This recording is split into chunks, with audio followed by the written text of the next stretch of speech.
ಆತ್ಮೀಯ ವೀಕ್ಷಕರೇ ತಮ್ಮೆಲ್ಲರಿಗೂ ಸ್ವಾಗತ.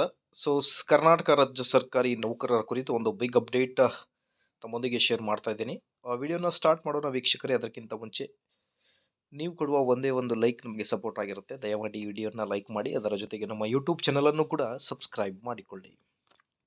ಸರ್ಕಾರಿ ನೌಕರರ ವಿವಿಧ ಭತ್ಯೆ ಸೌಲಭ್ಯಗಳ ಪರಿಷ್ಕರಣೆಗೆ ಬಿಗ್ ಅಪ್ಡೇಟ್ ಕೊಟ್ಟ ಸಿಎಂ ಸಿದ್ದರಾಮಯ್ಯ ಸರ್ ಅವರು 12 ಡಿಸೆಂಬರ್ ಬಂದಿರೋ ಮಾಹಿತಿ ಆಗಿರುತ್ತೆ. ಡೀಟೇಲ್ ಆಗಿ ನೋಡ್ತಾ ಬರೋಣ ವೀಕ್ಷಕರೇ. ಸ್ಕ್ರೀನ್ ಮೇಲೆ ಗಮನಿಸ್ತಿರ್ಬೋದು,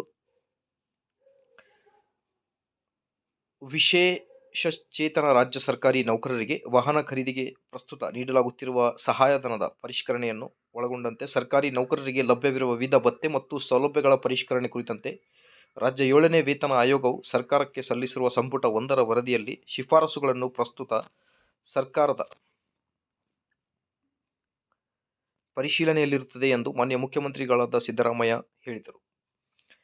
ಪರಿಷತ್ತಿನಲ್ಲಿ ಗುರುವಾರದಂದು ಸದಸ್ಯರಾದ ಬಲ್ಕಿಸ್ ಬಾನು ಅವರ ಚುಕ್ಕೆ ಗುರುತಿನ ಪ್ರಶ್ನೆಗೆ ಪ್ರತಿಕ್ರಿಯಿಸಿದ ಮಾನ್ಯ ಮುಖ್ಯಮಂತ್ರಿ ಸಿದ್ದರಾಮಯ್ಯ ಅವರು 7ನೇ ರಾಜ್ಯ ವೇತನ ಆಯೋಗದ ಮೊದಲನೇ ವರದಿಯಲ್ಲಿ ಶಿಫಾರಸು ಬೆಳಕಿನಲ್ಲಿ ರಾಜ್ಯ ಸರ್ಕಾರಿ ನೌಕರರ ವೇತನ ಸಂಬಂಧಿಸಿದಂಥ ಭತ್ಯೆ ಹಾಗೂ ಪಿಂಚಣಿಯನ್ನು ಪರಿಷ್ಕರಿಸಿದ ದಿನಾಂಕ 1/8/2024ರಿಂದ ಅನ್ವಯವಾಗುವಂತೆ ಅನುಮೋದನೆಗೊಳಿಸಲಾಗಿರುತ್ತದೆ ಎಂದು ಮಾನ್ಯ ಮುಖ್ಯಮಂತ್ರಿಗಳು ಮಾಹಿತಿಯನ್ನು ನೀಡಿದ್ದಾರೆ.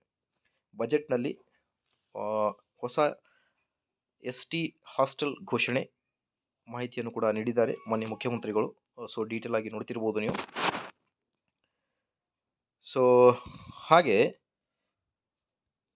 ಕರ್ನಾಟಕ ರಾಜ್ಯ ಸರ್ಕಾರಿ ನೌಕರರ ಪ್ರಮುಖ ಬೇಡಿಕೆಗಳಲ್ಲಿ ಒಂದಾದ ಹಳೆ ಪಿಂಚಣಿ ಯೋಜನೆ ಆದಷ್ಟು ಬೇಗ ಜಾರಿಯಾಗಲಿ. ಸಮಿತಿ ವರದಿಯನ್ನು ಸಲ್ಲಿಕೆ ಮಾಡಿದ ನಂತರ ಚರ್ಚೆಗಳನ್ನು ಮಾಡಿ OPS ಜಾರಿ ಆಗುತ್ತೆ ಅನ್ನೋದು ಒಂದು ನಂಬಿಕೆ ಆಗಿರುತ್ತೆ. ಆದಷ್ಟು ಬೇಗ ಜಾರಿಯಾಗಲಿ. ಮಾಹಿತಿ ಇಷ್ಟದಲ್ಲಿ like, share and subscribe. Thank you.